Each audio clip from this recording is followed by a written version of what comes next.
ఆశయాలని ముందుకు తీసుకెళ్లే ఉద్దేశంతో ఏర్పడిందే పత్రిజీ మహిళా చైతన్యం. అందులో భాగంగా మనము ప్రతి ఒక్క ఊరిలో మనము వర్క్ షాప్స్ జరుగుతున్నాయి. అందులో జ్ఞాన సాధన, ధ్యాన సాధన, 10 గంటల ధ్యానము అద్భుతంగా, ధ్యానం కుదరని వాళ్ళకు కూడా చాలా అద్భుతంగా అక్కడ ధ్యానం కుదిరి చాలా మంది ప్రజలు యాక్టివేట్ అయ్యి పత్రిజీ మహిళా చైతన్యంలోకి వస్తున్నారు. ఈ యొక్క గురువుల యొక్క జ్ఞానాన్ని అందుకుంటున్నారు ఫ్రెండ్స్. అందులో భాగంగా శివరాత్రికి మనం ప్రతి సంవత్సరము ధ్యాన జ్ఞాన సుదర్శన యాగాన్ని జరుపుకుంటున్నాము. అక్కడ మనం గురువుల యొక్క సీనియర్ పిరమిడ్ మాస్టర్ యొక్క ప్రవచనాలను తీసుకున్నాము. ఎంతో అద్భుతంగా జ్ఞానాన్ని పొంది మన యొక్క జీవితంలో ఆచరణలో పెట్టుకోవడం వల్ల మనకి ఎంతో లైఫ్లు చాలా బాగుంటున్నాయి ఫ్రెండ్స్. ఇంకా మన ఇందులో భాగంగా ప్రతిరోజు జూమ్ సెషన్ ని ఏర్పాటు చేసుకొని ప్రాతకాల ధ్యానం 3 నుంచి 6 వరకు, 6 నుంచి 7 వరకు గురువుల యొక్క సజ్జన సాంగత్యాన్ని మనం స్వీకరిస్తున్నాము. అందులో భాగంగా మనకి ధ్యాన లహరి ట్రస్ట్ వ్యవస్థాపకులైనటువంటి శివప్ప సార్ మనకి 2 రోజుల నుంచి అద్భుతమైన జ్ఞానాన్ని అందిస్తున్నారు. ఈ రోజు సార్ విచ్చేసి ఉన్నారు. సార్కి పత్రిజీ సార్తో చాలా ముఖ్యమైన సత్సంబంధాలు ఉన్నాయి. సార్ యొక్క మాట వింటేనే మనకి చాలా ఎనర్జీ వస్తూ ఉంటుంది.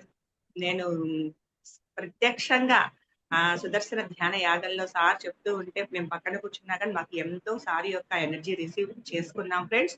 మీరు కూడా ప్రతి ఒక్కళ్ళు వాటిని మీరు వేస్ట్ చేసుకోకండి. ఇంకా అందరం సార్ యొక్క కంటెంట్ ని వినడానికి రెడీగా ఉండండి ఫ్రెండ్స్. సార్ ని హార్ట్ఫుల్ గా మన పత్రిజీ మహిళా చైతన్యం వేదికకి ఆహ్వానపరుచుకుందాం.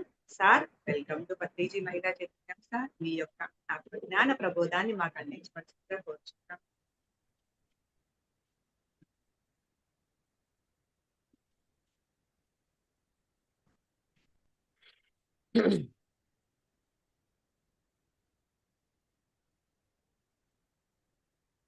నమస్తే సార్. నిన్న మన రాముడి గురించి చెప్పుకున్నాం, నిన్న కృష్ణుడి గురించి చెప్పుకున్నాం. కృష్ణుడి గురించి ఎంత చెప్పుకున్నా తరగదు. అది దశావతారాలన్నింటిలో కన్నా కీలకమైనది ఏంటంటే రామావతారం, కృష్ణావతారం.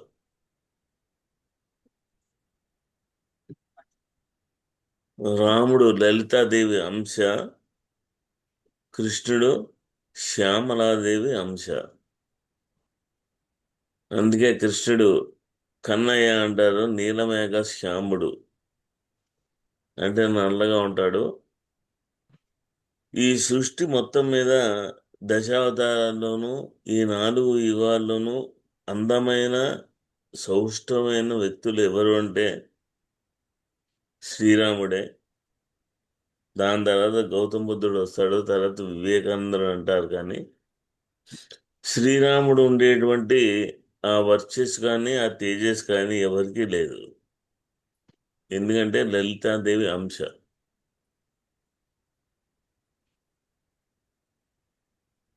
ఆ శ్రీరాముని చూసిన తర్వాత ఋషులు సైతం మోహించారు.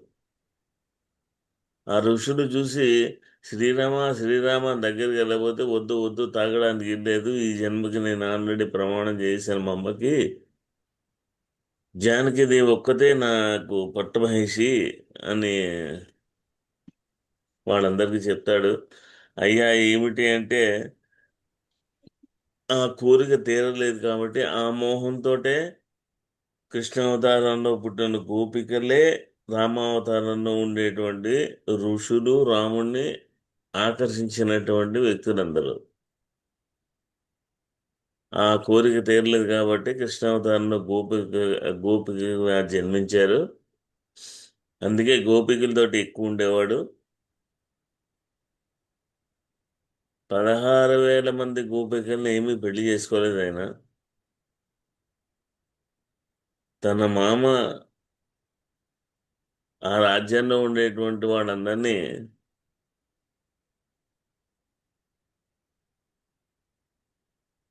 తాను గాంధర్వ వివాహం చేసుకుని వదిలేస్తే ఆ గోపికలకి సమాజంలో గుర్తింపు లేకపోతే వాళ్ళకి ఐడెంటిటీ ఇవ్వడం కోసం వాళ్ళందరినీ పెళ్లి చేసుకున్నాడు తప్ప వాళ్ళందరితో సంసారం ఏం చేయలేదు.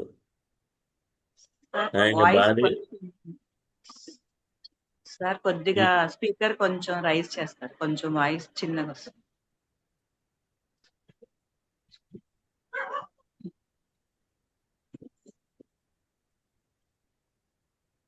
ఇప్పుడు వినబడుతుందండి? ఇప్పుడు కొంచెం ఇప్పుడు ఓకే సార్.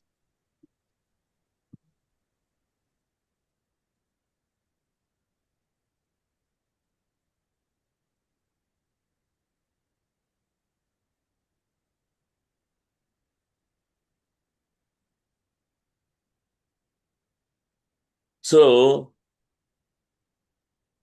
ఆయన పెళ్లి చేసుకున్నది, శ్రీకృష్ణుడు ఎవరిని పెళ్లి చేసుకోలే, కానీ నారదుడు అడుగుతాడు ఒకసారి వచ్చి, భూలోకం అంతా పర్యటించి వస్తున్నాను, ఒక భార్యని పెళ్లి చేసుకుని అందరూ కష్టాలు అనుభవిస్తున్నారు, నువ్వు 8 మందిని ఎలా పెళ్లి చేసుకున్నావు, ఎలా కాపురం చేస్తున్నావు ఏంటి అని అడిగితే, అప్పుడు శ్రీకృష్ణుడు చెప్తాడు, ఆ 8 మంది నన్ను పెళ్లి చేసుకున్నారు కానీ నేను వాళ్ళని పెళ్లి చేసుకోలేదు, కనుక నాకు ఆ బంధంలో చిక్కుకోలేదు నేను. 8 మందిని ఎందుకు పెళ్లి చేసుకున్నాడు? ఆ 8 మంది ఎవరు అసలు? ఆ కృష్ణుడి భార్యల పేరు ఏంటి? వాళ్ళు ఎక్కడి నుంచి వచ్చారు? అది వెళ్ళాలంటే రామావతారంలోకి వెళ్ళాలి. మనందరికీ తెలిసిన స్టోరీలో ఏంటంటే, రాజశివయాగం చేసేటప్పుడు, అశ్వమేధయాగం చేసేటప్పుడు రాజు యాగంలో కూర్చోవాలంటే ఆయన భార్య ఉండాలి. సీతాదేవి భార్య లేదు కాబట్టి ఇంకొకళ్ళని పెళ్లి చేసుకోను అన్నాడు. మరి ఏం చేశారు? బంగారు సీతను తయారు చేసి దాంట్లో చైతన్యాన్ని ప్రవేశపెట్టి ఆయన పక్కన కూర్చుని బంగారు సీతతో యాగాలు కంప్లీట్ చేసినట్టుగా మన చరిత్ర రామాయణంలో చదువుకున్నాం. మన దృష్టికి వచ్చింది ఒకటే, ఆ రామావతారంలో ఆయన ఎన్నిసార్లు యాగం చేశాడో, అన్ని 60,000 సంవత్సరాలు పరిపాలన చేసినటువంటి శ్రీరామచంద్రుడు క్షామంతో ఎన్నోసార్లు ఎన్నో యాగాలు చేశాడు.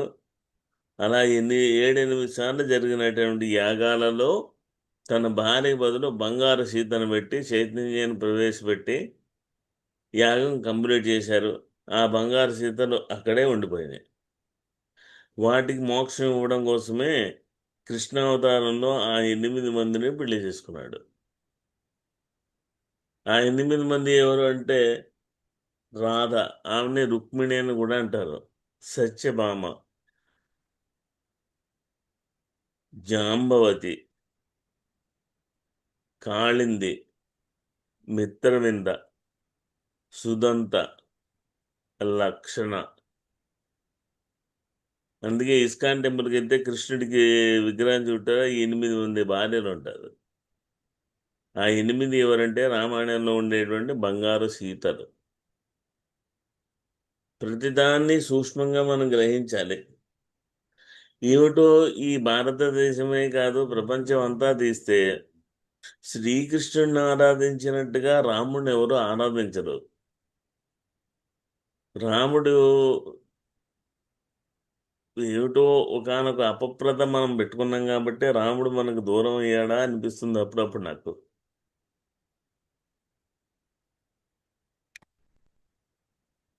అందుకే పత్రిజీ చాలాసార్లు ఆయనకి ఏదైనా మన ఊతపదంగా రామచంద్ర రామచంద్ర అనుకుంటూ ఉండేవాడు. శ్రీరామనవమి వచ్చిందంటే రాముడి విగ్రహాలన్నీ ఎక్కడున్నా తీసుకెళ్ళి కడిగేసి తోమేసి శుభ్రంగా పెట్టుకుని ఆ రోజు ఏదో పూజ చేసి నైవేద్యం పెట్టేసి ముగించేస్తారు. కానీ కృష్ణుడిది అలా కాదు. ఎందుకు రాముడు అలా చేస్తారో అర్థం కాదు. ఎందుకంటే రాముడి పట్ల మనం చేసిన అపప్రద అలా ఉండిపోయింది. ఆ అపప్రదను కనుక మనం తొలగించుకోగలిగితే రాముడి పట్ల మనకి అంకిత భావం కలుగుతుంది. ఏమిటి ఈ పుక్కిట పురాణాలను ఎందుకన్నారంటే దాంట్లో ఉండేటువంటి అబద్ధాలన్నీ అందులో వేశారు కాబట్టి. వాలి వాలి ఎవరు? రావణాసుని సైతం భుజం మీద శంఖంలో పెట్టుకుని నొక్కి 7 సముద్రాలు ముంచేసినవాడు రావణాసురుడు. అంత శక్తివంతుడు, అంత కెపాసిటీ ఉంది. అటువంటి వాలితో యుద్ధం చేశాడు, అది కీలకం. వాలి అప్పట్లో ఉండేటువంటి వానర రాజు.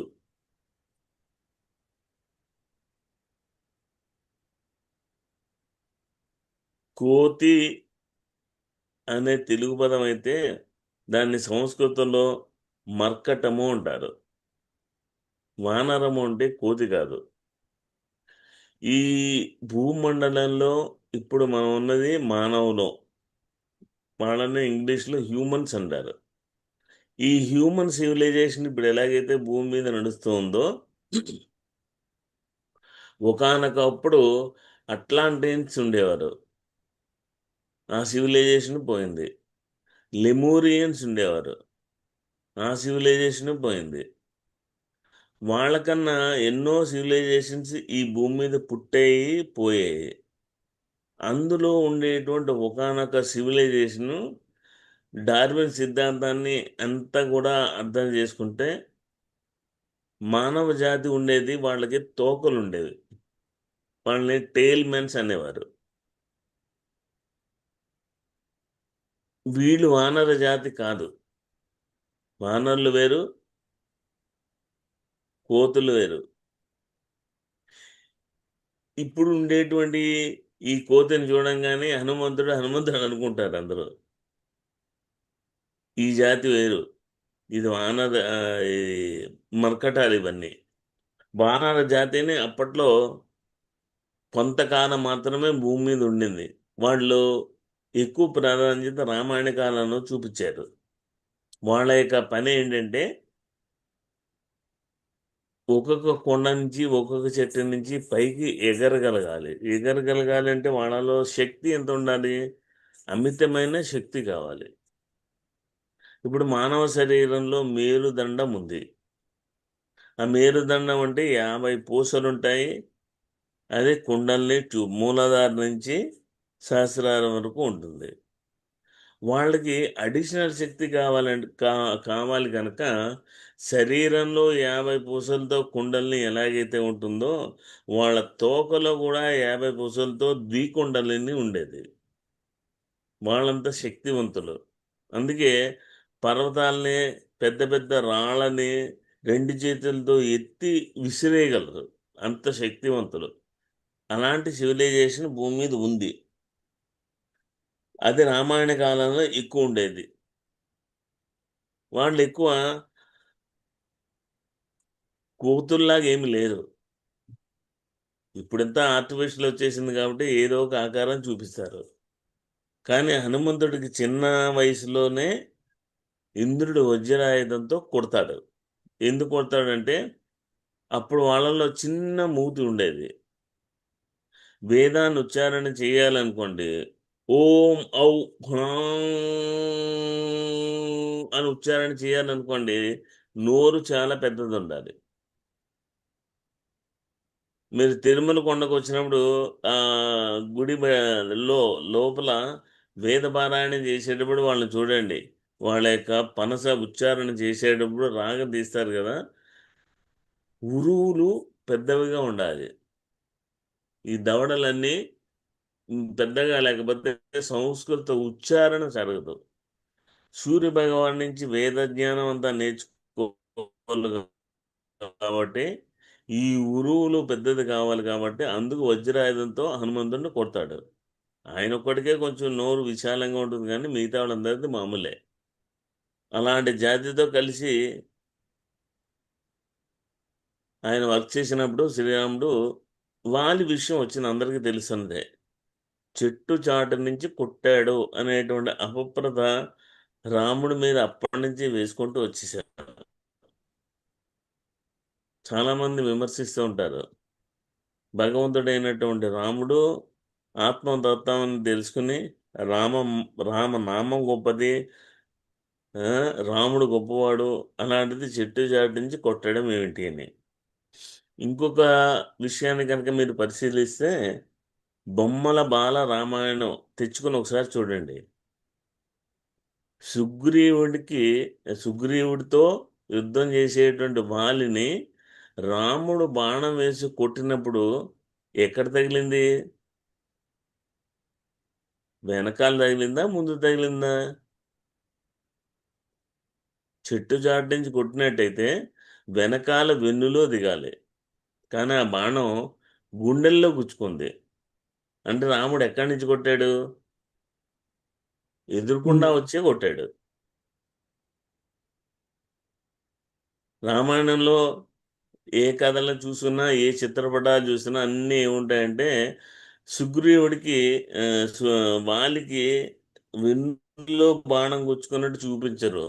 గుండెల్లో గుచ్చుకునే చచ్చిపోతాడు, అలాగే పడిపోతాడు. రాముడి యొక్క అన్ని విషయాలు తెలుసుకున్నారు, కానీ రామబాణం యొక్క మహత్యాన్ని తెలుసుకోలేదు. వాళ్ళ దగ్గర ఉండేటువంటి శక్తి కరెక్టే. ఎవరైతే తనతో పోరాడడానికి ముందుకొస్తారో వాళ్ళని, వాళ్ళ దృష్టి ఎప్పుడైతే పడిందో వాళ్ళలో ఉండే సగం శక్తి వాళ్ళకి వచ్చేస్తుంది. అది బ్రహ్మదేవుడి వరం, అందులో తిరుగులేదు. కానీ ఇక్కడ ఒక చిన్న లాజిక్ మర్చిపోయారు అందరూ కూడా.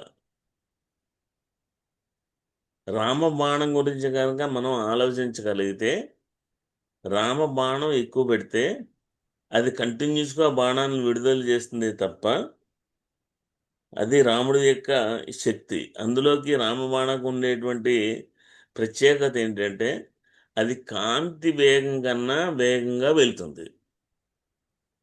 ఇప్పుడు ఎవరినైనా నేను మిమ్మల్ని చూడాలనుకోండి కళ్ళు తెరిచి, ఇలా మిమ్మల్ని చూస్తే ఏమవుతుంది? నా కాంతి వేగం మీ మీద పడుతుంది. ఈ కళ్ళలో కాంతి ఉంది కదా, కాంతి వేగం కన్నా స్పీడ్గా ప్రయాణించేది కాలం. కాలం కన్నా కాంతి వేగం కన్నా స్పీడ్గా వెళ్ళేది రామబాణం. యుద్ధం చేస్తాడు, వాడిని పిలువు అంటే రెచ్చగొడతాడు. అప్పుడు తారాదేవి చెప్తుంది వెళ్ళొద్దు వెళ్ళొద్దు వెళ్ళొద్దు అని. అయినా కానీ వినడు. ఎందుకంటే కీడు శంకిస్తోంది, ఏదో జరగబోతోంది సంగతి తెలుసు. ఎందుకంటే ఓటమిని చవి చూసి నీ శక్తి ప్రతాపం అన్ని తెలిసిన తర్వాత కూడా సుగ్రీవుడు నిన్ను రెచ్చగొడుతున్నాడంటే ఏదో మతలబు ఉంది ఇందులో. అయినా సరే వినడు. మరుభూమిలోకి వెళ్ళి యుద్ధం చేస్తూ ఉన్నప్పుడు రాముడు వెళ్తాడు, ఎదుర్కొండానే నించుంటాడు. నించునేసరికి వాళ్ళకి డౌట్ వస్తుంది. అరే నా గురించి తెలిసి నా ఎదురుకుండా ఎవడురా బాబు నించున్నాడని సుగ్రీవుణ్ణి తన గదతో కింద పడేసి కాలు పెట్టి తొక్కిపెట్టి వాణ్ణి తల పైకెత్తి రాముణ్ణి చూసేలోగా, అంటే రా వాలి చూపు రాముడి మీద పడేలోగా రాముడి చేతిలో రామబాణం వాలిని కొట్టేస్తుంది. అది రామబాణం యొక్క ప్రత్యేకత. అంతేనగాని చెట్టు చాటు నుంచి చంపేంత ఇది శ్రీరాముడికి రాలేదు. దీనికోసం మీరు ఏం చేశారు? శ్రీకృష్ణుడు ఎవడో బోయేవాడు మోకాళ్ళ మీద కొట్టేశాడంట, చచ్చిపోయాడంట కదా. అందుకే దీని నుండి పుక్కిటి పురాణాలు అన్నారు. అనడానికి కారణం ఏంటంటే ఏదంటే అది రాసేయకూడదు. అందుకే మనం ఏదైనా చదివేటప్పుడు మూల రామాయణాన్ని చదవాలి, మూల భారతాన్ని చదవాలి. అప్పుడు ధర్మం, సత్యం, న్యాయం అన్నీ మనకి ప్రస్ఫుటంగా కనపడతాయి. అంతేగాని వంకర టింకరగా చూడకూడదు. దేవతల్ని, దేవుళ్ళని మనం ఎప్పుడు కూడా ఇవ్వాల్సిన రెస్పెక్ట్ ఇచ్చేయాలి. వాళ్ళని తూలనాడడం కానీ, వాళ్ళ పట్ల తెలియకపోతే తెలియనట్టు ఉండాలి, తెలుసుకోవాలి, చదవాలి. చాలా గ్రంథాలు ఉంటాయి. గౌతమ బుద్ధుడు ఆరామం పెట్టిన తర్వాత ఆయన ఆరామంలోకి కళ్ళు రెండు కనబడనటువంటి ఒక భిక్షువుని ఆయన భిక్షువు తీసుకొచ్చి ఆరామంలో పెడతాడు. ఇద్దరు పరిచారకులను పెడతారు. ఒరే మీరిద్దరూ ఆయన్ని బాగా చూసుకోండి అని. ఓ రోజు పొద్దున్నే ఈయన కళ్ళు లేవు. ఈయన మందిరంలో నడిచి వెళ్తూ ఉంటే 3 మూగ క్రిములు, అంటే చీమలు, నత్తలు ఇలా ఉంటాయి కదా, అలాంటివి ఆయన కాళ్ళ కింద నలిగి చచ్చిపోతాయి. ఆయన కనబడవు. బుద్ధుడు ఆరామంలో హింస అనేది జరగకూడదు. దాన్ని చాలా సీరియస్గా తీసుకుంటారు. ఆ ఇద్దరు ఈయనకి పొద్దున్నే పానీ ఇవ్వడానికి రూమ్కి వచ్చేసరికి ఈయన కాలు కింద చచ్చి పడిపోయిన 3 క్రిములు చూస్తారు. అయ్యయ్యో వీడు తొక్కేశాడే అని ఏహ్య భావంతో అక్కడ పెట్టేసి వెళ్ళిపోతారు. వెళ్ళి బుద్ధుడికి చెప్తారు, ఆయన అలా తొక్కేశాడు, కాలుతోటి చంపేశాడు వాటిని.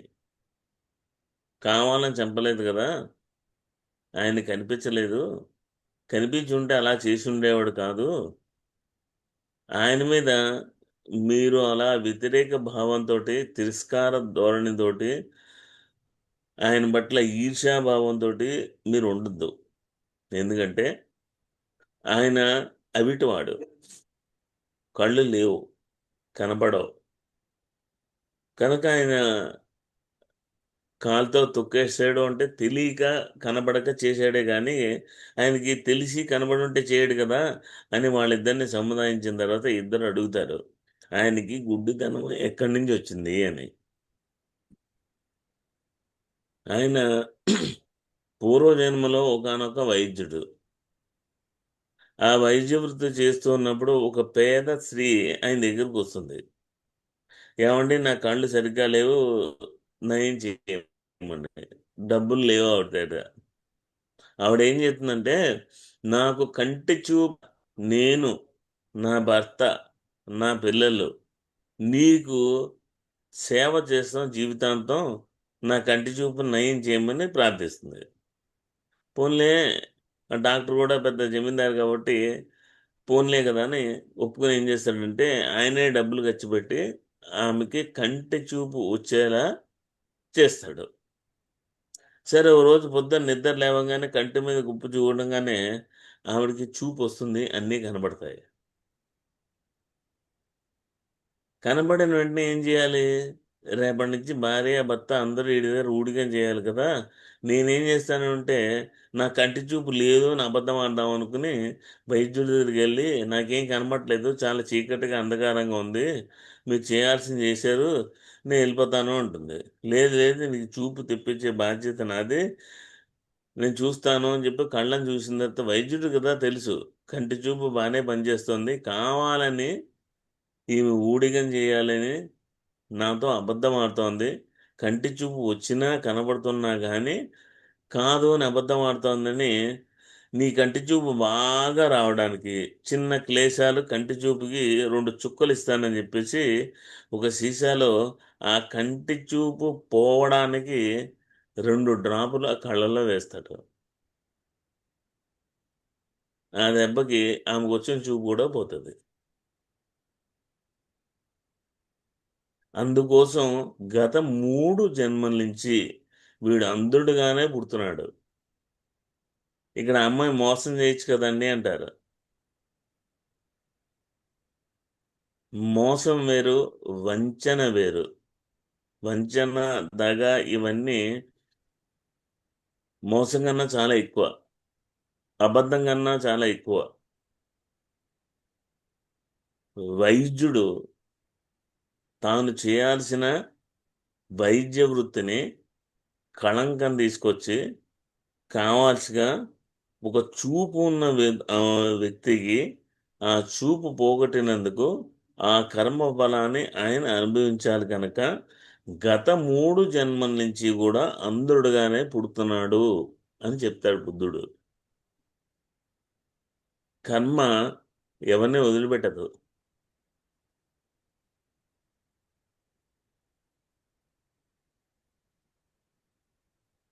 మనం అనుకుంటాం, నేను చేసిన ఈ చిన్న పనికే నా నెత్తికి ఇవన్నీ చుట్టుకుంటాయా అని. ఎందుకు రావు? ఎవరికైనా వస్తాయి. కృష్ణుడు అలా మరణించడానికి కారణం నిన్న చెప్పాను మీకు.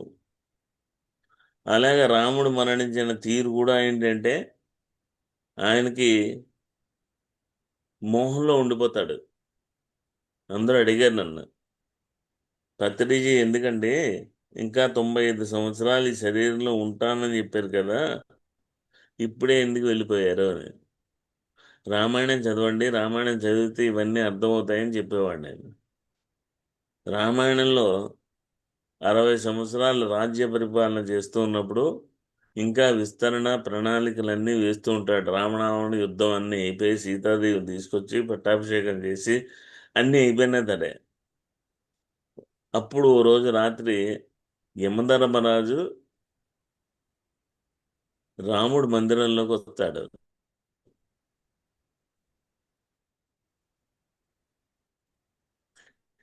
ఏమి రామా, నీ అవతార పరిసమాప్తి అయిపోయింది, ఇక్కడ పతాలకు పోయి నువ్వు ఆ మానవ అవతారం నుంచి నువ్వు బయటికి రావాల్సిన సమయం వచ్చింది, మర్చిపోయావా అని తన యొక్క జన్మ రహస్యాన్ని గుర్తు చేసిన వెంటనే అవతారాన్ని చాలించి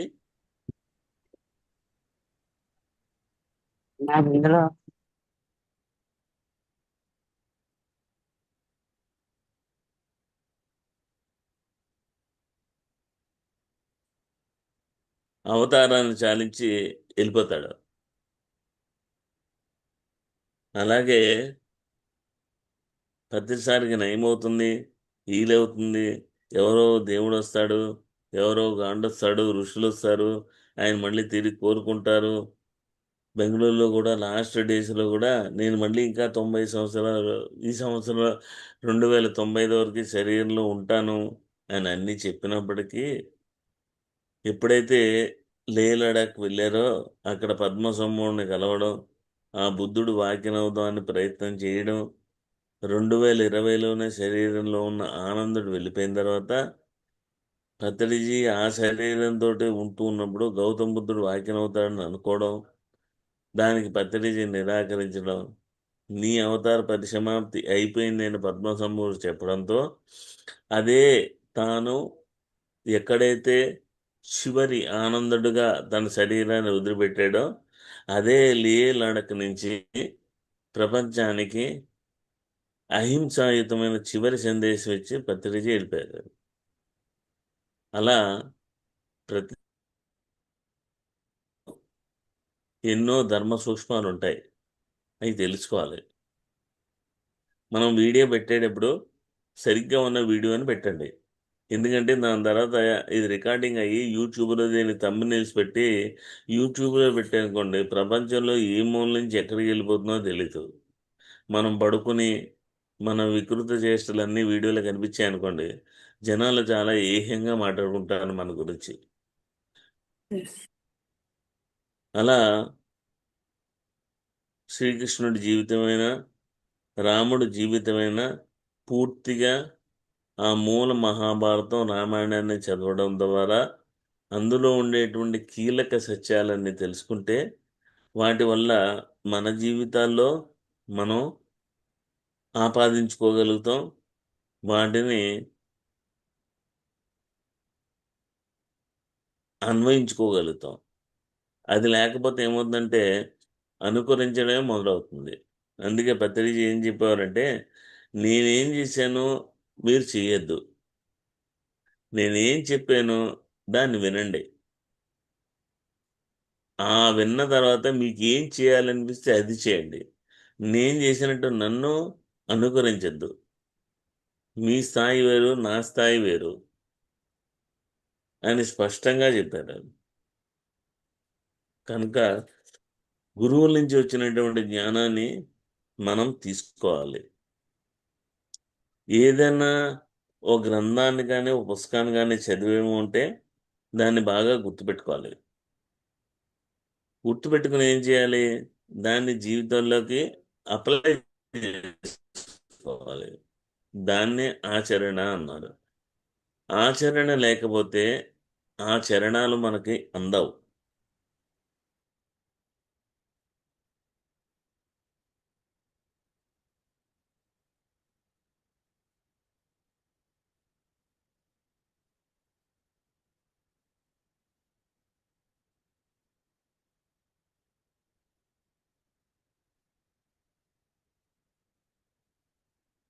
నిర్ణయాలు మానవ లాసు వేరుంటాయి. Divine law is different and human law is different. రాజమండ్రిలో చెప్పినట్టు మీరు అన్నారో లేదో, బెజవాడ కనకదుర్గమ్మ ముక్కు పుడకపోయిన తర్వాత జనాలందరూ కూడా ఆధ్యాత్మికత పట్ల బయటకు వచ్చేసి విమర్శలు చేయడం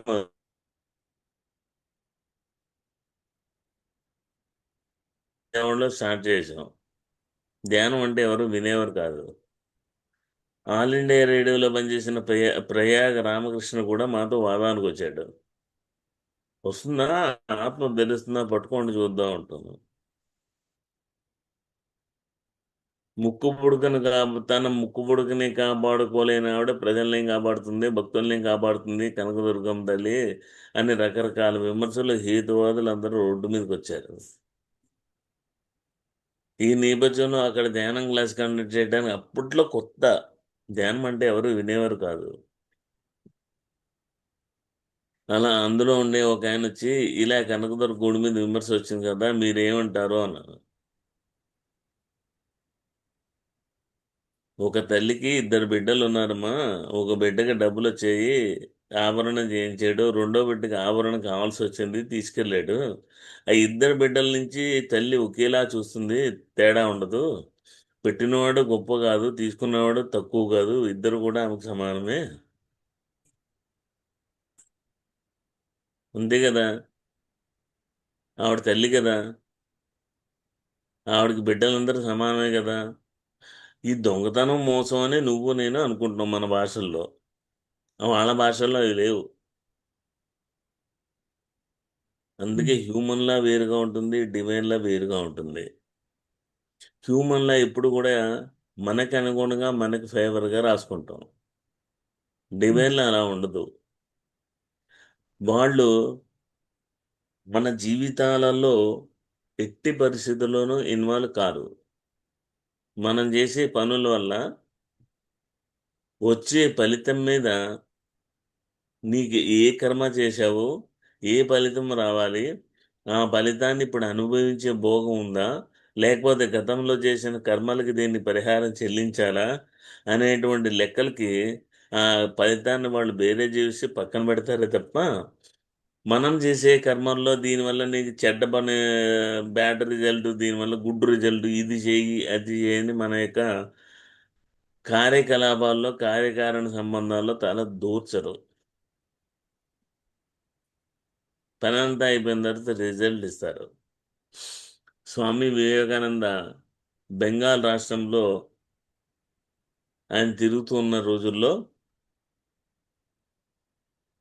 అప్పుడే కొత్తగా వచ్చాడు, సిద్ధత్వం పొందాడు. ఒకానొక ఏరియాలో క్షీర భవాని అమ్మవారి ఆలయం ఉంది. ఆ అమ్మవారి ఆలయానికి వెళ్ళాలని వెళ్ళాడు. ఆ వెళ్ళిన ముందు రోజు, సారీ, తురుష్కులు వచ్చి ఆలయాన్నంతా ధ్వంసం చేశారు. గోపురాలన్నీ పడగొట్టేశారు. ఆలయ ప్రాకారాలన్నీ దెబ్బతినిపోయాయి. ఆలయం చూస్తేనే వివేకానందకి చాలా బాధ అనిపించింది. అరే, అమ్మవారి ఆలయాన్ని ఇల్లే పడగొట్టేశారే, ఆ లోపల రాళ్ళు అన్ని తోసుకుంటూ వెళ్తే లోపల గర్భాలయంలో విగ్రహం మాత్రం అలాగే ఉంది, ఆవిడకి ఏం కాలేదు. అక్కడికి వెళ్ళి ప్రార్థన చేశాడు. వివేకానంద ప్రార్థన చేశాడు కాబట్టి ఆవిడ వచ్చింది.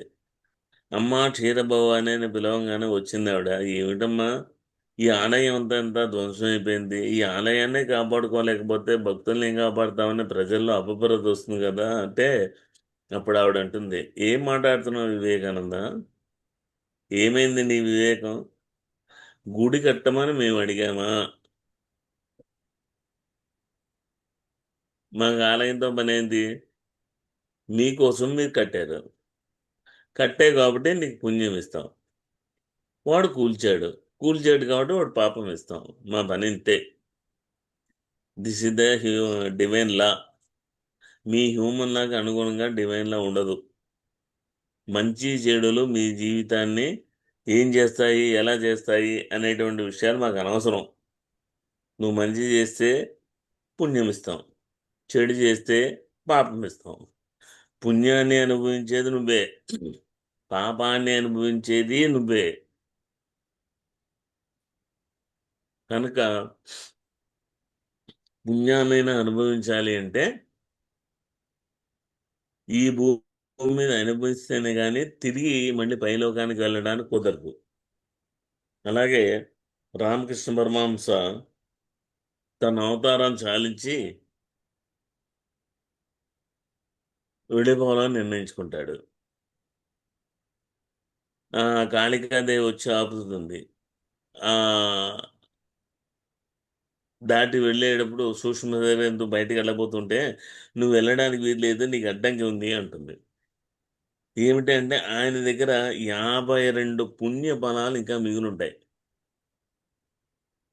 ఈ 52 పుణ్య ఫలాల్ని అనుభవిస్తేనే కానీ పైలోకాల్లో ఈ శరీరాన్ని త్యాగం చేసి వెళ్ళేటువంటి పరిస్థితి లేదు. మరి ఇప్పుడు ఈ 52 పుణ్యాలు ఎవరికి వారి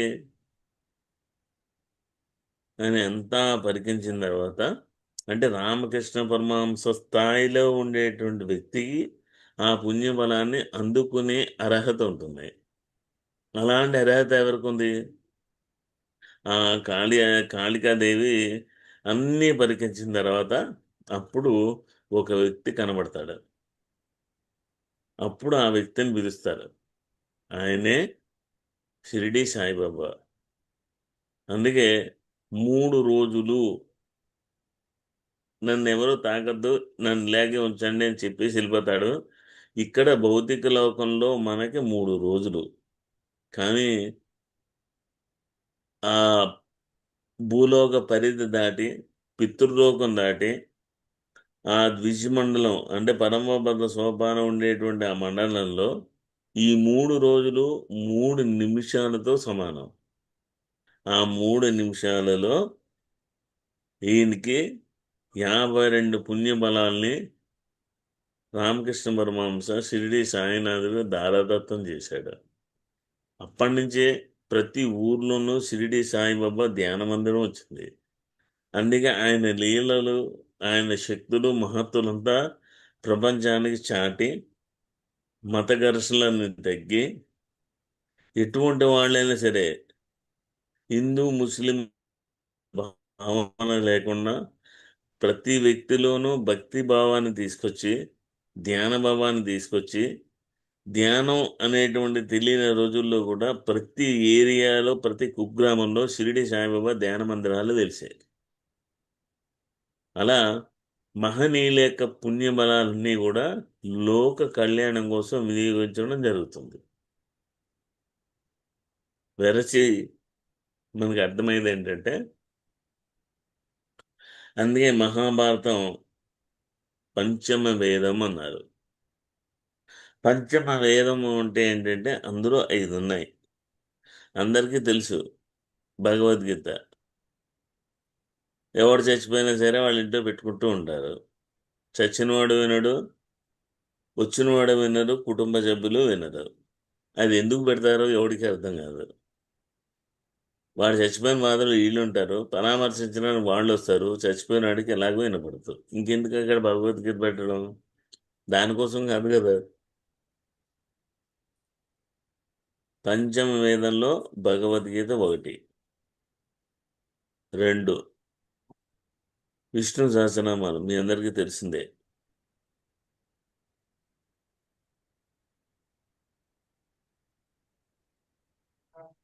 ఇంకేమన్నా ఇందులో?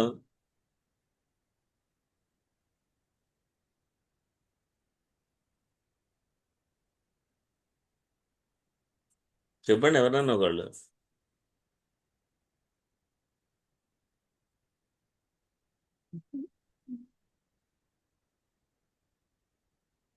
అనుశాసన పర్వంలో శివుడు పార్వతీదేవికి చెప్పినటువంటి రుభు గీత, అది కూడా రమణాసన వాళ్ళు బుక్ చేశాడు. ఆ రుభు గీత కూడా మహాభారతంలోనే వచ్చింది.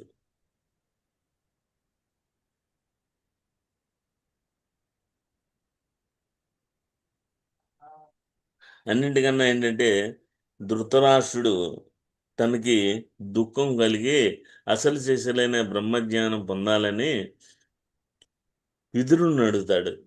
విదురుడు ఏం చేస్తాడంటే, ఇది నేను చెప్పకూడదు, దాసీకి పుట్టినవాడిని, బ్రాహ్మణుడు మాత్రమే బ్రహ్మజ్ఞానాన్ని ఉపదేశించాలి అని సనత్ కుమారుని పిలిచి ఆయన చేత చెప్పిస్తాడు. దాన్ని సనత్సు జాతీయం అంటారు. అందులోనే రెండవ పర్వంలో ఉండేటువంటిది శకుంతలోపాఖ్యానం. ఆ శకుంతల కథ కూడా అందులోనే ఉంది. వెరసి మహాభారతాన్ని పంచమ వేదం అని చెప్పడానికి, తింటే గారెలు తినాలి, లేకపోతే భారతం చదవాలి. ఎందుకన్నారంటే, గారెలు దాని రుచి ఏంటి? కమ్మదనం. ఇంట్లో బూర్లు బొబ్బట్లు వేసుకున్నాను అనుకోండి, అవేనా ఎందులోనైనా నంచుకుంటారా? నంచుకోరు. ఇప్పుడు గారెల్లో తినడానికి, వాటిని నంచుకోవడానికి ఏం కావాలి? ఏది ఇంట్లో ఉన్నా సరే, ఆవకాయ వేసుకుని తినొచ్చు, పానకం వేసుకుని తినొచ్చు, చట్నీ వేసుకుని తినొచ్చు, సాంబార్ వేసుకుని తినొచ్చు. ఎన్ని ఆధారాలు ఉన్నాయో అన్ని ఆధారాల్లోనూ గారెలు తినొచ్చు. అంటే గారెలు తినడానికి ఎన్ని రకాల ఆధారాలు అయితే ఉన్నాయో, మహాభారతం చదివితే దాంట్లో నీ జీవితానికి మనకొచ్చే అన్ని కీలకాంశాలు ఉంటాయి. కనుక తింటే గారెలు తినాలి, లేకపోతే భారతం వినాలి అని తిక్కన గారు చెప్పడానికి కారణం. మరి అలాంటి మహాభారతాన్ని 18 రోజులు చదవడం ఓపి లేకపోయినా చదవండి. అందులో శాంతి పర్వం చదవండి. అందులో ఎన్నో ఉన్నాయి. శాంతి పర్వంలో విష్ణు సహస్రనామం ఉంది. ధర్మరాజు అడిగినటువంటి ధర్మ సూక్ష్మాలన్నిటికీ భీష్ముడు సమాధానం ఇస్తాడు. ఆ భీష్ముడు ఇచ్చినటువంటి ప్రతి దాంట్లోనూ మాంసాహారం గురించి ఒక రాజు ఎలా ఉండాలో ఉంది, ఓ పరిపాలన ఎలా ఉండాలో ఉంది, ఆహార వ్యవహారాల గురించి కూడా అడుగుతాడు. మనిషి అప్పుడు 13 నుంచి 18 అడుగుల హైట్ ఉండేవారు. కానీ ఎవరు కూడా బక్కపలుచగా ఉండేవారు. వాళ్ళ శరీర సౌష్ఠవం కోసం మాంసాహారం తినేవారు. ఇది భీష్ముడు ధర్మరాజు అడిగిన ప్రశ్నకు ఆన్సర్ అన్నమాట. ఎందుకంటే శరీర సౌష్ఠవం, కండా పుష్టి పెరగాలి అంటే మాంసం తినాలి. దుంపలు అలములు తింటే అది జీర్ణమైపోయి వ్యర్థంగా వెళ్ళిపోతుంది, కానీ మాంసకృతులుగా పేర్కొనడానికి శరీరంలో ఉండదు. అది శరీరంలో ఉండేటువంటి ఉష్ణానికి ఆ యొక్క మూడు అగ్నులు ఉన్నాయి. సముద్రంలో ఉండేది బెడబాగ్ని, అడవుల్లో ఉండేది దావాగ్ని, మన శరీరంలో ఉండేది జఠరాగ్ని. ఈ జఠరాగ్నికి దుంపలు, ఆకులు, అలములు అన్నీ కూడా కాలిపోతాయి, జీర్ణం అయిపోతాయి. ఈ ప్రోటీన్స్తో ఉండేటువంటి మాంసాన్ని తింటే మాత్రం అదే శరీరంలో ఉంటుంది, అదే కొవ్వు పదార్థం నిన్న చెప్పుకున్నాం. దానివల్ల శరీరంలో సౌష్ఠవం పెరుగుతుంది. అందుకోసం మాంసాన్ని తినేవాడు ఇప్పుడు మానడు. రెండోది, రుచిని వదిలించుకోలేడు. ఆడవాళ్ళకి కావాల్సింది ఏంటంటే పురుషుడు అందంగా అలంకారంగా ఉండాలి. ఆ అలంకారం కనబడేది ఆహారం మీదే, అందులో మాంసం మీదే ఆధారపడింది. అందుకే జనులందరూ కూడా మాంసాహారానికి అలవాటు పడ్డారు అని చెప్తాడు. మరి ఈ మాంసాహారాన్ని తీసుకోవడం వల్ల వచ్చేటువంటి రాక్షస స్వభావం కూడా దాని నుంచే వస్తుంది. కనుక ఎవరైతే మాంసాహారం తింటూ ఆ మాంసాలను తినడం మానేవేస్తారో వాళ్ళకి ఒక రాజసూయాగం చేస్తే ఎంత పుణ్యమో అంత పుణ్యం వస్తుందని చెప్తాడు భీష్ముడు. కనుక ఆ శాంతి పర్వాన్ని తెచ్చుకోండి. ఆ శాంతి పర్వంలో ఎన్నో సత్యాలు ఉన్నాయి, ఎన్నో మనకు తెలియనటువంటి విషయాలన్నీ ఉన్నాయి. అలా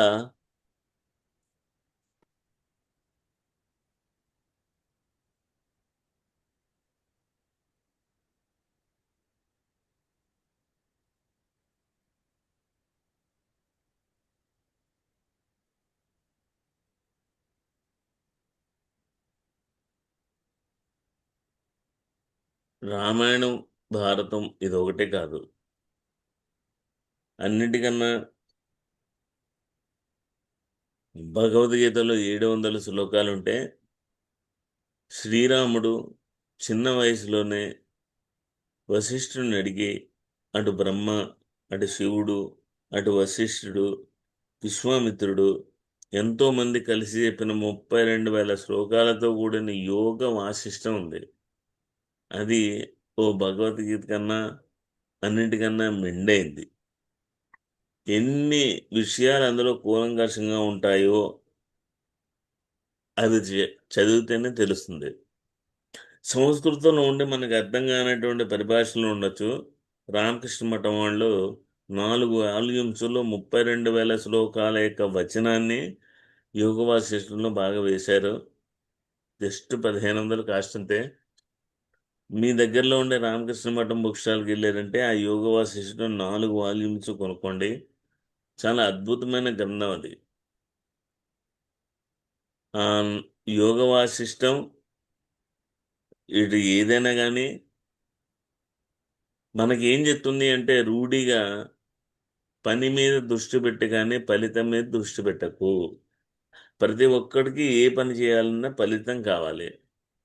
ఆ ఫలితం మీద నీ దృష్టిని పక్కన పెట్టి పని మీద దృష్టి పెట్టు. ఇది మనకి బోధపడాలి అంటే మామూలుగా చెప్తే రాదు. దానివల్ల ఏం జరుగుతుంది? ఎలా ఉంటుంది?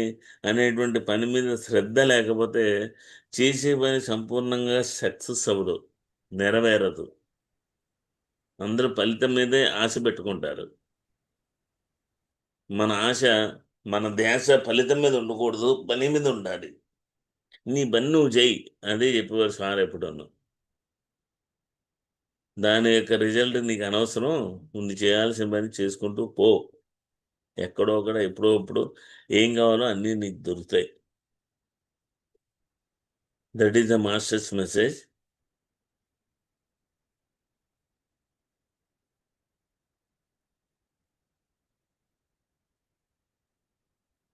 మనకు తెలియకపోతే దేన్నైనా తెలీదు అని ఒప్పుకోవాలి. తెలీదని చెప్పడమే కరెక్టు. ఇంక ఈ వారం రోజులు గూడా బుద్ధ పౌర్ణమిక వాతావరణం అంతా కనబడుతుంది. ఆ బుద్ధుడిని తలుచుకోండి. ఆయన ఇచ్చినటువంటి 4 మైత్రి, కరుణ, ముదితం, ఉపేక్ష. ఎందుకు మైత్రి గురించి మీరిలా చెప్తున్నారు అని బుద్ధుడిని అడుగుతాడు. అడిగితే ఆయన చెప్తాడు, నేను కొండ బుద్ధుడి యొక్క జీవితాన్ని గురించి తెలుసుకోవాలంటే వాళ్ళ నాన్న 3 విలాస మందిరాలు నిర్మించాడు. 3 పెద్ద పెద్ద విలాస మందిరాలు. ఎందుకంటే ఒకటి వర్షాకాలము, ఒకటి శీతాకాలము, ఇంకోటి వానాకాలం. వానాకాలంలో ఉండేటప్పుడు ఎలాంటి మందిరంలో ఉండాలి? వేసవిలో ఉండేటప్పుడు చల్లదనాన్ని ఇచ్చే మందిరం ఎలా ఉండాలి?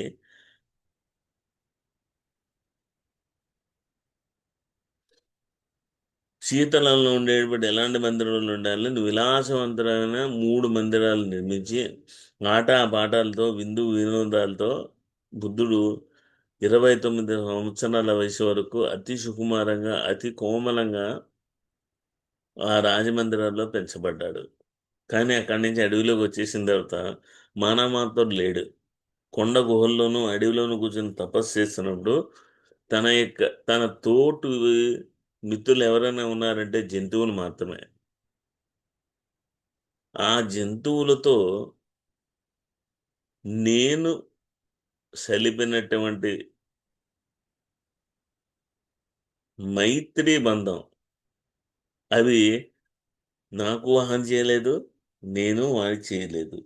కనుక జంతువులతో భాష మాట్లాడాలన్నా, జంతువులతో మమేకం అవ్వాలన్నా, మన యొక్క మైత్రి వాటితో ఏ విధంగా జరపాలో చెప్తూ, అందుకే మైత్రిని అందరూ గూడా అవలంబించమని బుద్ధుడి యొక్క ప్రథమ సందేశం. ఆ మైత్రి వల్ల ఏమవుతుంది? జంతు కోటితోటి మనకి అవినాభావ సంబంధాలొస్తాయి. మన వల్ల వాటికి భయం రాదు. వాటి వల్ల మనకి భయం రాదు. ఒక తాచుపాము ఉందనుకోండి, ఎందుకది భయపడి మన దగ్గరికొస్తుంది? మనం ఏమైనా చేస్తామేమో అని భయం. అంతేను గాని అది ఎంత పెరిగంటే పాము బుస కొట్టి సర్పం ఎత్తి బుస కొట్టిందని బుస్ బుస్ 3 సార్లు కొట్టింది అంటే దాని ఓపిక అంతా చచ్చిపోయి పడిపోతుంది. అందుకే ఎక్కువ బుస కొట్టదు. ఏ మానవుడు దాని జోలికెళ్ళి దాని ప్రాణానికి హాని తలపెట్టకుండా ఉంటే పాము యొక్క ఆయుర్దాయం 420 సంవత్సరాలు. అది పాలు తాగదు, గుడ్లు తినదు, చిన్న చిన్న క్రీములు పురుగుల్నే తినదు, కప్పల్నే మింగదు. దాని ఆహారం ఏంటో తెలుసా? వాయువు. ప్రాణవాయువుని ఆక్సిజన్ తీసుకుని అది బతుకుతుంది. వేరే ఆయువు తీసుకోదు. సర్పాలు వేరు, నాగులు వేరు. అలాంటి నాగులు ఏమైనా చిన్న చిన్న క్రిములు తింటాయేమో కానీ ఆ దేవతా సర్పాలు అంటారు సర్పాల్ని. అందుకే సర్పాలలో నేను అనంతుణ్ణి అంటాడు కృష్ణుడు. నాగులలో నేను వాసుకిని అంటాడు. ఆ రెండు సెపరేట్, రెండు ఒకటి కాదు. నాగుల చవితి వచ్చింది కదా, పుట్టలో పాలు గుడ్లు అన్ని పోసేసి ఆ పుట్టలో అది కదలకుండా దాన్ని ప్రాణాంతకంగా చేసి లేని నాగదోషాలన్నీ తెచ్చుకుంటారు. ఏ పాము కూడా పాలు తాగదు. అది ముందు తెలుసుకోవాల్సిన విషయం. సో ఆ పాముతో మైత్రి ఉండాలి కాబట్టి మన మధ్యన అది ఉండడానికి ఆ దేవతా సర్పాలు మన దగ్గరకు వస్తాయి. అవి ఎవరిని కాటేయవు. భయంతో కాటేసేది నాగులు ఒకటే. నాగులకే కూరల్లో విషం ఉంటుంది కానీ సర్పాలకు ఉండదు. ఒక వినాయకుడు కానీ శివుడు కానీ మెళ్ళ వేషం ధరించింది సర్పాలనే కానీ నాగుల్ని కాదు. అవి కాటేయవు అంటే వెయ్యవు. వాటి లక్షణం అది కాదు. అలా ప్రతి జంతువు, ప్రతి వన్యమృగం మన యొక్క మైత్రి భావంతో మన దగ్గరకు వచ్చి మన పక్కనుండి మనలో ఒకటిగా ఉండిపోతాయి. ఆ మైత్రి భావం లేకపోతే ఆ మైత్రి భావం రావాలంటే ఏం చేయాలి?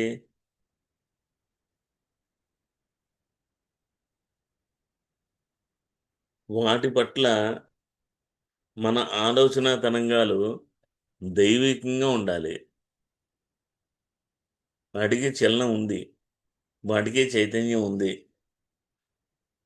వాటితో ఆ ఫ్రెండ్షిప్ మైత్రి అనేటువంటిదే అన్నిటికన్నా ఆలంబనం అని చెప్తూ మైత్రి కరుణ. కరుణ ఎవరి మీద చూపించాలి? మనకన్నా అజ్ఞానంగా కొట్టుమిట్టాడుతున్న వాళ్ళతో మీద కరుణ చూపించాలి. ముదితం అంటే ఏంటి? బుద్ధుడు ప్రవచనాలకు వెళ్ళేటప్పుడు ఎంతోమంది తిడుతూ ఉండేవారు. బ్రాహ్మణులందరూ ఎంతోమంది కోపగించుకుంటూ ఉండేవారు. అయినా వాళ్ళు భిక్షాటన వెళ్ళినప్పుడు ఇంట్లో కూడా తిట్టేవారు. ఏమి ఇచ్చేవారు కాదు. అయినా సరే ఊరుకుంటూ ఉండం. ముదితం అంటే క్షమించి ఊరుకోవడం. ఉపేక్ష అంటే వాళ్ళ మీద జాలి చూపించడం. అలా ఈ మైత్రి, కరుణ, ముదితం నాలుగిటిని అందరికీ బోధించుకుంటూ ఆ బుద్ధ భగవానుడు తిరుగుతున్న సమయంలో ఆయన ప్రవచించిన తీరు, ఆయన ఇచ్చినటువంటి, ఆయనే స్వయంగా చెప్పినటువంటి గత జన్మలు 71. 400, 500లోనే రాసేస్తారు పుస్తకాల్లో కానీ నిజానికైతే 71 జన్మలు చూసుకున్నాడు ఆయన. ఆ 71 జన్మల్లో తాను సాధించిన విజయం అంతా ఒకే జన్మలోకి తీసుకొచ్చి మానవాళికి బోధించాడు కాబట్టి బుద్ధుడు ఎలా ఉంటాడో ఎవరికి తెలియదు. బుద్ధుడు ఆకారం తెలీదు, బుద్ధుడు రూపం తెలీదు, హైట్ తెలీదు. అయినా సరే ఇది బుద్ధుడు అనే విగ్రహం పెట్టంగానే దాన్ని చూస్తూ అలా తన్మయత్వంతో ఉండిపోతాం. మనం చూడలే, మనకు తెలియదు. ఎలా ఉన్నాడో 2500 సంవత్సరాల క్రితం ఫోటోలు లేవు, వీడియోలు లేవు, స్క్రిప్చర్స్ లేవు. ఆ బుద్ధుడు అనేవాడు ఎలా ఉంటాడో అని చెప్పిన తర్వాత మనకి గీసినటువంటి ఆర్ట్ పేపర్లు తప్ప ఇంకేమీ లేవు. అయినా సరే బుద్ధుడు రూపం అని చెప్పంగానే ఎందుకంత ఆకర్షింపబడతాం? 70 జన్మల్లో ఉండే విజ్ఞానం ఆ మనిషిలో, ఆ ఆరాలో అది వ్యక్తం అవుతూ ఉంటుంది. అందుకే మలేషియా వెళ్ళినప్పుడు ఒక చైనీస్ సార్ని అడిగారు, ధ్యానం చేస్తే అసలు ఫస్ట్ లాభం ఏంటి అని. ఎవరైతే 40 రోజులు ఆనాపానసతి ధ్యానం రోజు 45 నిమిషాలు తప్పన 40 డేస్ కంప్లీట్ చేస్తారో వాళ్ళకి పూర్వజన్మలో వాళ్ళు సాధించిన విజృంభంతా ఈ జన్మలోకి వచ్చేస్తుందని చెప్పారు. అంటే ఒక 40 రోజులు చేస్తేనే నీకంత జ్ఞానం వచ్చింది అంటే, కంటిన్యూయస్‌గా ఒకే రోజు తొలి మళ్ళీ వేకువజాము వరకు ఆయన తపస్సులో ఉన్నాడు గనుకనే 71 జన్మల్ని చూసుకున్నాడు. ఆ 71 జన్మల్లో ఏం చేశాడో తెలుసుకున్నాడు. లేచేసరికి ఆ 71 జన్మల యొక్క విజ్ఞానం, జ్ఞానం, ప్రజ్ఞానం అంతా కూడా ఈ జన్మలోకి బదిలీ అయిపోయింది కాబట్టి, బుద్ధుడి యొక్క వాక్కు ప్రతీది కూడా చాలా కోమలంగా ఉండేది. సున్నితంగా ఉండేది. చాలా ఎవరిని నొప్పించకుండా అందరూ ఆవేశపూరితంగా గాకుండా ఆలోచన రహితంగా ప్రతి మాట ఉండేది. బుద్ధుడి పలుకు ఎలా ఉండేదో, బుద్ధుడి చూపు ఎలా ఉండేదో రేపు కొన్ని విషయాలు తెలుసుకుందాం. అంతవరకు సెలవు.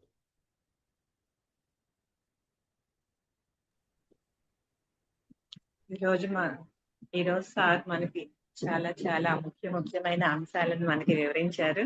3వ రోజు కార్యక్రమంలో శ్రీరాముడు లలితాదేవి అంశ, శ్రీకృష్ణుడు శ్యామలాదేవి అంశ. సార్ చెప్పినట్లుగా నిజంగా మేము నార్త్ సైడ్ ఉన్నాం సార్. అక్కడైతే గనక ఎవరు శ్రీరాముని కొలవరు, ఎక్కువ శ్రీకృష్ణుడినే కొలుస్తారు. అక్కడ కృష్ణ మందిరాలు ఎక్కువగా చూశాను సార్. ఇప్పుడు తెలుస్తుంది అనమాట మీరు చెప్పిన తర్వాత ఆ జ్ఞానం ఎందుకుందో అని. కృష్ణాష్టమి చేస్తారు కానీ శ్రీరామనవమి అక్కడ వాళ్ళు తక్కువ చేస్తారు, మళ్ళీ హనుమంతుడిని కొలుస్తుంటారు అటు సైడ్. గౌతమ బుద్ధుడు మళ్ళీ 16,000 గోపికలతో శ్రీకృష్ణుడు గోపికలతో ఉన్నందుకు మనం ఏమనుకుంటాము, కృష్ణుడు ఎక్కువగా గోపికలతో అట్లాగా ఉన్నారు అనేసి అనుకుంటాము. కానీ గోపికలే శ్రీకృష్ణుడిని కావాలని కోరుకున్నారు అని ఆ విషయాన్ని, ఆ 8 మంది గోపికలు వాళ్ళు ఎవరెవరు, రాధా, సత్యభామ, జాంబవతి, 8 మంది గోపికలు కాదు, భార్యలు. 16,000 మంది గోపికలు రామావతారంలో ఉండేటువంటి ముని పుంగవులందరూ.